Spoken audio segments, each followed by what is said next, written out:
So the Atlanta Falcons are not going to the playoffs again. What a shock. But this video is not about the Falcons. It is about a Falcon, and that is Michael Penix Jr. Penix threw for a total of 775 yards, 3 touchdowns, had 3 picks. So against the Giants, where he officially started, he threw for 202 yards, had 1 pick. He kept it simple. The coaching staff, they kept it simple for him. Check downs, throws into the flat, swing routes, hitch routes. What impressed me about Penix was that how he was able to hit guys in stride. He displayed that he can throw on the run a little bit. He did have a pick, but it wasn't really on him. Kyle Pitts couldn't catch the ball.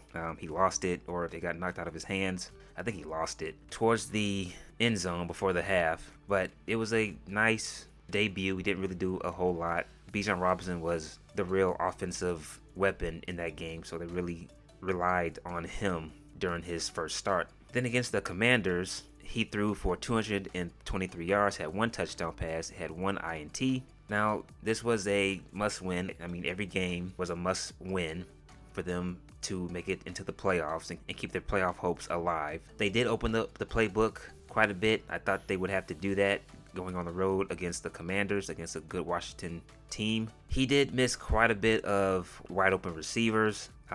He missed Darnell Mooney on a drag route. It was on the drive that they scored a touchdown, but thankfully Washington got a penalty, so that kept their drive alive. He missed Drake London going up the sidelines off of play action when he threw the ball to Bijan Robinson. Thought he could have taken a shot down the sideline to Drake London. He missed Darnell Mooney again going towards the sideline on a corner route. He had a chance to hit Bijan Robinson on a swing route.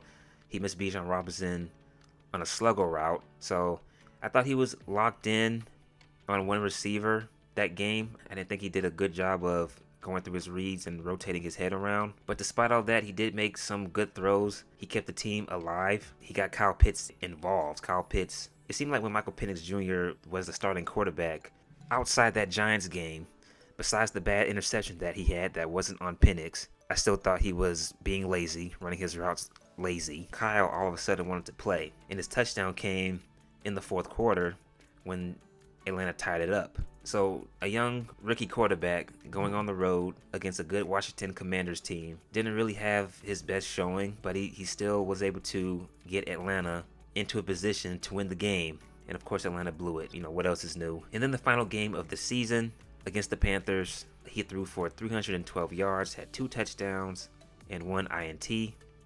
Oh, and going back to the Washington Commanders game, that pick wasn't really on him as well, because Drake and Ray McCloud are on the left side of the field. Drake is doing an out route, but he shoots up the sideline. But as Drake is doing his out route, he collides into Ray McCloud, and I don't know what the play was there. Both receivers get tangled up, and they're not in the area to where Michael Penix is expecting one of them to be. So that was a botched play. So now going back to Carolina, 312 yards, 2 touchdowns, 1 pick. The pick wasn't really on him.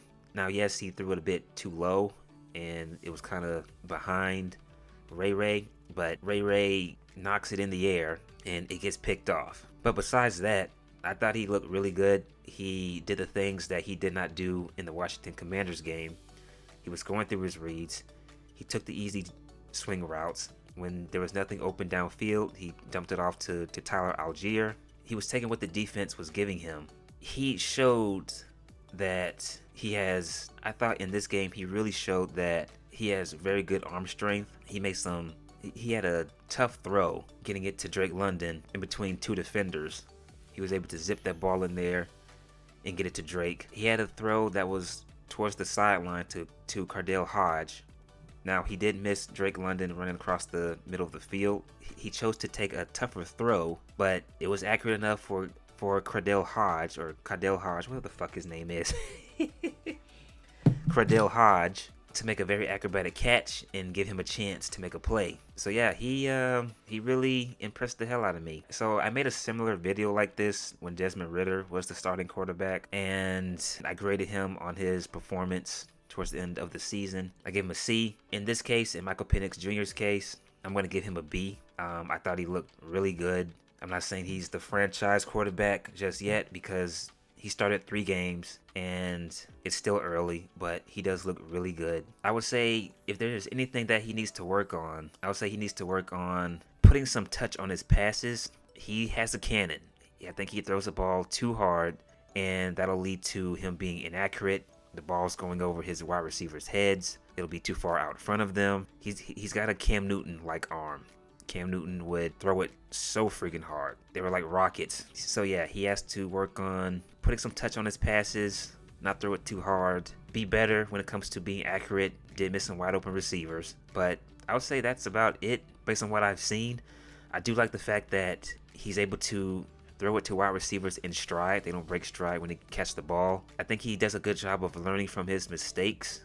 Like I said, in the Washington Commanders game, he didn't really go through his reads. In the Carolina game, he went through his reads, and he did a good job of taking what the defense gave him. And I don't think a lot of quarterbacks do that nowadays. They don't take what the defense gives them. They're looking for that big play, and they'll have a running back sitting by himself in the flat, and they don't even look in his direction. He can zip it, though. Going back to his arm strength, it's not all bad because he can zip it and get it in between 2 defenders, so he has a laser. He just needs to work on his touch. He just needs to work on not delivering the ball with so much power all the time. He showed that he can be calm in big games. I thought the Washington Commanders game was a good sign that he can make plays in big time moments. And even in the Carolina game, when it was a shootout, he was hanging in there with Bryce Young, 2 young quarterbacks. Bryce looks like he's gotten things figured out. He seems more confident, and he was able to keep up and make plays.